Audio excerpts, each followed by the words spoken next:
Here in this little cemetery lies the remains of two men who happen to be brother-in-laws. And in 1932, they shot and killed each other. And most of it involved moonshine.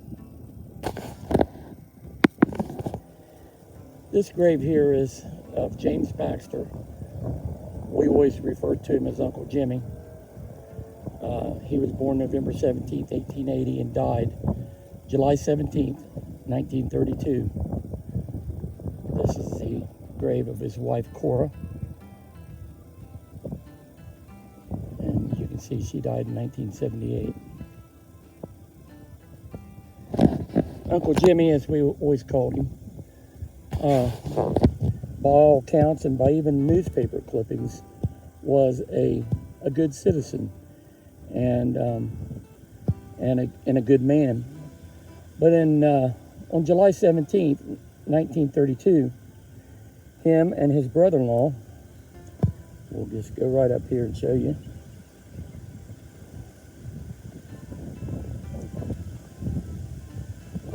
Cleveland Reffitt got in a gunfight and killed each other.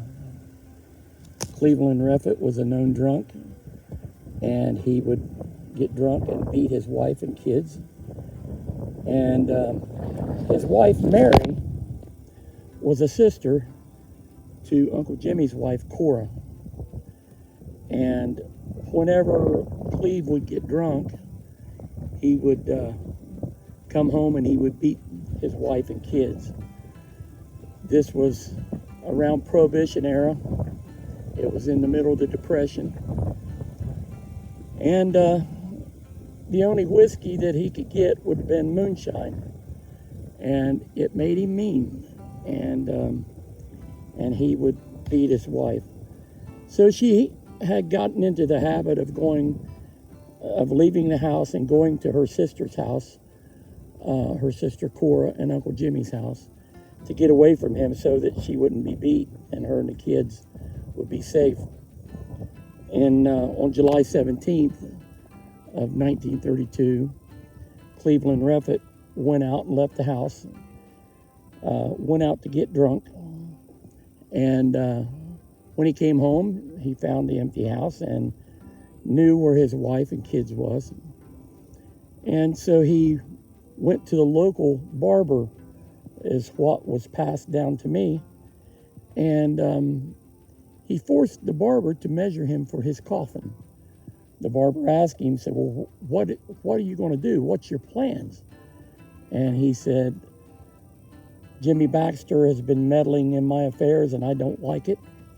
And I'm going to go kill him. And I just figure I might get killed in the process. And that's what happened. Here in this same cemetery, I'll just pan around, is my great-grandparents buried there, James Baxter Sr. and Isabel Lovelace Baxter. My cousin Woodrow's mother, Nettie Baxter, and his two little sisters on each side of her, and then his father's headstone, John Baxter, over there. So there's a lot of family history here in this cemetery, the Little Slate Cemetery. And also, didn't know, but my wife, who is standing there, said that there's Clyde J. Reffitt, no doubt the son of Cleveland Reffitt. He was born 2 years before his dad died, and so he was probably one of the kids that was getting the abuse of his father, Cleveland Reffitt.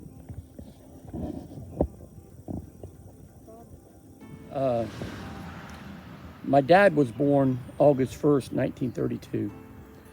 And my grandparents had left Kentucky to go to Ohio. It was the middle of the Great Depression. And my family was basically a transit family. They moved around to find work where wherever they could find it. They went to West Virginia for a while, lived there, worked in a sawmill, my grandpa did. Then somewhere in the spring of 1930, they decided to move north. My grandmother's sister and her other family had already moved to Jackson County, Ohio, to work in a coal mine, the Broken Arrow Strip Mine in Jackson County. And so they decided that they would move and follow their family north to Ohio. And they ended up in Benton County, Ohio, in a house not far from where I live now. And that's where my father was born on August 1st, 1932. Prior to that, they lived here in this area of,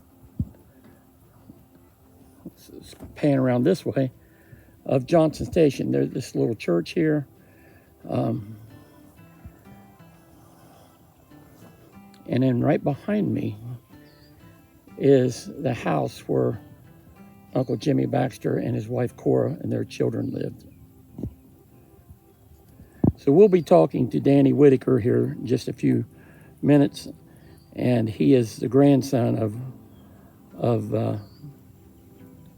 Uncle Jimmy and Aunt Cora. I was told by my father, Ray Whitaker, that Cleve had stopped over to Preston one morning and said that he was going to kill 3 people that day. And Jim Baxter was the first one. And the men at the store tried to get him not to come. He was drunk. They said, don't go down there and start trouble. Just leave the old gun here and just go on home. Well, he didn't. So he came on down here, and Grandpa was holding Veda, swinging Veda, had Veda on her lap, on his lap, and he handed her to Grandma. And he went around and went to their bedroom, and on his bed post, he hung a 38 and a 44. 44. It might have been a 45. I can't remember. 45, I think, maybe. Both of them were Smith & Wesson. I do know that. I've got the 38 in here. And he grabbed the 45. And so when he went around the corner of the house, Cleve started shooting. Cleve pulled into the driveway. There was an old shed there, like an old garage. And Cleve started shooting him with a 32. And he hit Grandpa in the stomach. And they say, and Grandpa had shot 4 or 5 times at him. On that last shot, he stood up on his knee and took aim and hit Cleve. Cleve had bibbed overalls on. And Daddy said it drove that buckle all the way through Cleve into the shed of that old building out there. Wow. Daddy said they were boys back then, so they were up here swimming, a place called the Blue Hole. It's really just a creek, but it had slate rock in the bottom of it, and it looked blue, you know. Right. So they were first swimming, they all heard the shooting, so they came down the road. And Grandpa was still alive. They finally got him to Mary Child's Hospital, which back then, there was no doctor, okay? They had to wait on a surgeon from Lexington. And the surgeon had to ride a train from Lexington to Mount Sterling. And the time he got there, I think Grandpa pretty much bled out. Right. They said it had been, you know, modern times and everything, Grandpa would survive. Right. But it's just the length of time. Was there a long-standing hard feelings between them? Yeah, there was. And the reason it was because my Aunt Mary was married to Cleve. They were having problems. So Aunt Mary came down here and was staying with Grandma. And Cleve didn't like that, what I was told. And he blamed Grandpa for letting Mary stay here. So that's, as far as feud or hard feelings prior to that, might have been. I don't know. I mean, I never was told, but I just know that he didn't like Aunt Mary living down here. And that was right in the middle of Prohibition time, wasn't it? It was, yeah. They all of them made moonshine around in here, you know. Right. And they were making The Ballards definitely made moonshine. Yeah, absolutely, yeah. Yeah. And a couple boys up the road made moonshine. Creek boys, and they got caught, and they got sent to Atlanta, Georgia for a while. Yeah, right there in that front yard where the shooting took place. And I went back and looked in the Mount Sterling Advocate because my oldest daughter was very interested in that. So I found that in the Mount Sterling Library, they had a copy of the Advocate, and it told about the shooting. Yeah. And I believe I've got a copy of that saved. Yeah. And I went and had one made and put in a frame and give it to my daughter. The first newspaper clipping I found about it, I found in Falmouth, Kentucky. Falmouth, Kentucky. In the library at Falmouth, Kentucky, there was a man there by the name of Barton, who had done a lot of genealogy research, and he had researched all the families, current and past families of Pendleton County, and he told about the story of Jimmy Baxter, and there was a newspaper clipping from maybe Lexington or Winchester or one of those towns about it, and it specifically said that Jimmy Baxter was always known as a good citizen and a good person to all of his neighbors and stuff. So, and it also said that Cleve Reffett was a known drunk. Drunk, yeah. And so that kind of, we wasn't all heathens back in the day. So No, and you know what, Linda, what makes me question a lot of things that I don't know, they buried him so close. Yeah, I know. Well, you know, your grandma and your Aunt Mary were sisters. We're sisters, absolutely. They were family, so. Standing in the front yard of what used to be Uncle Jimmy's house. Earlier video that I did a video on witness trees, what I call witness trees. Trees that have been around for a long time that witnessed events. There's no doubt that these trees right here witnessed the carnage that happened the day that Uncle Jimmy and Cleve Reffett died.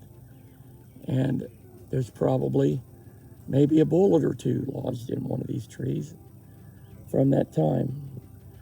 But this front room right here, where that window's at, is actually the original front porch, and they enclosed it in. And it was there that Uncle Jimmy was swinging his daughter Veda when Cleve Reffett pulled up. Really sad episode in the time of our family. It was a time of the Prohibition, a time of the Depression. People were poor, and there was just a lot of violence down in this area at the time. So you have a good day, and God bless you.